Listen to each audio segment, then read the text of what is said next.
Iloilo City magapabilin sa General Community Quarantine halin Oktubre 16 tubtob 31.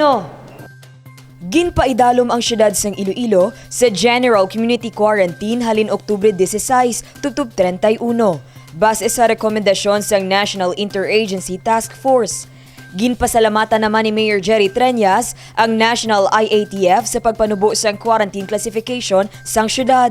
I am very glad ginpamatian sa IATF aton appeal. So we will be on GCQ up to the end of the month, no? And ang target na naman is really to go on MGCQ on November so that nga hasta December do mas maluligwa sa aton, no? Sige aton vaccination, sige man bulig ta sa vaccine sa iban nga mga munisipyo kag sa probinsya sang Guimaras. Apang, ginathag sang alkalde nga bisan ginhalugan ang quarantine status sa Iloilo City, magapadayon sa gihapon ang mabaskog nga kapanya batok COVID-19. Hindi na ta ma-require RT-PCR sa Manila sa mga fully vaccinated. Gusto ta na abrihan ng mga sinihan para sa fully vaccinated. Ang mga malls nga nag-a-apply para sa sale, itugtan ta na para man sa fully vaccinated. Base sa panibago nga pagsulundan nga ginpirmahan sang alkalde, liwat nga ginbuksan ang border restrictions sa syudad. Lakip sa mga travel protocols ang mga masunod. Para sa mga fully vaccinated nga luyag magbiyahe sa Iloilo City, Negros, Bacolod and vice versa. Hindi na required ang negative RT-PCR test results. Kinahanglan lang ipresenta ang vax certificate. Para sa mga opisina nga fully vaccinated na, mahimo mag-duty ang mga empleyado sa 70% capacity. Samtang sa magahiwat sa mga selebrasyon, 50% capacity lang ang mahimo makatambong sa venue. Ang curfew epektibo na umpisa alas 12, tubtob alas 4 sa kaagahon. Hugot nga ginadumilian man ang pag-inom sa makahulubong nga ilimnon sa pampubliko nga lugar.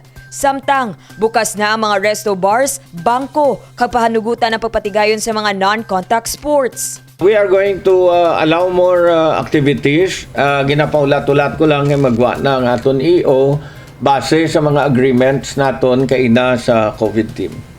Panugyan sang alkalde sa publiko nga istrikto sa gihapon nga magsunod sa mga minimum health protocol.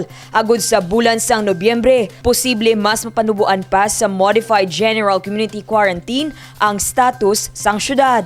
Dane Raffles para sa Level Up Patrol. Mayor Jerry Treñas ginkalipay nga madamo na sa mga miyembro sa Iloilo Hotel Restaurants and Resorts Association ang fully vaccinated kontra COVID-19. Malipayon nga ginpakigbahin ni Iloilo Hotel Restaurants and Resorts Association President Mary Ann Matiling nga kalabanan sa mga miyembro sang asosasyon ang fully vaccinated na kontra COVID-19 virus. Base sa record sang IRA, sa 65 ka mga miyembro sini, 95% na ang fully vaccinated. We've been coordinating with Iloilo City Hall through the efforts. We are already 95% to 98% fully vaccinated, our members. Kalabanan man sa mga miyembro sang asosasyon ang nakakuha na sang Safety Seal Certification.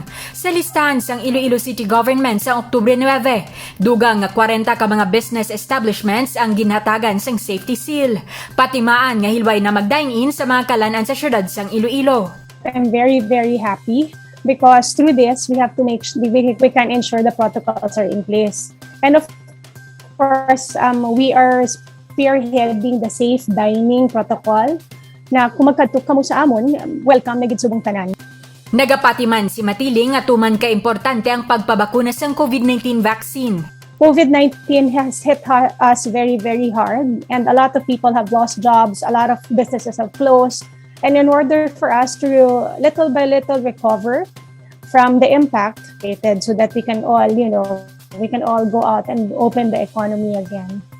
Lubos man ang pasalamat sini kay Mayor Jerry Treñas sa suporta kag padayon nga pagpanikasog nga malampuasan ang halit nga gintugas ang COVID-19 virus sa syudad sang Iloilo. Mayor Jerry, salamat gid sa tanan mga suporta sa amon. I know you are in a very, very hard position right now, but thank you very much for reaching out to the business sector. In fact, Mayor Jerry always calls us to have a meeting and consultation. Every time there is a quarantine, change in our quarantine status, he would go out of his way to call each and every one. Ginkalipay man ni Mayor Jerry Treñas nga padayon ang kooperasyon kag pag-intindi sa mga pumuluyo sa syudad, ilabi pa sang business sector.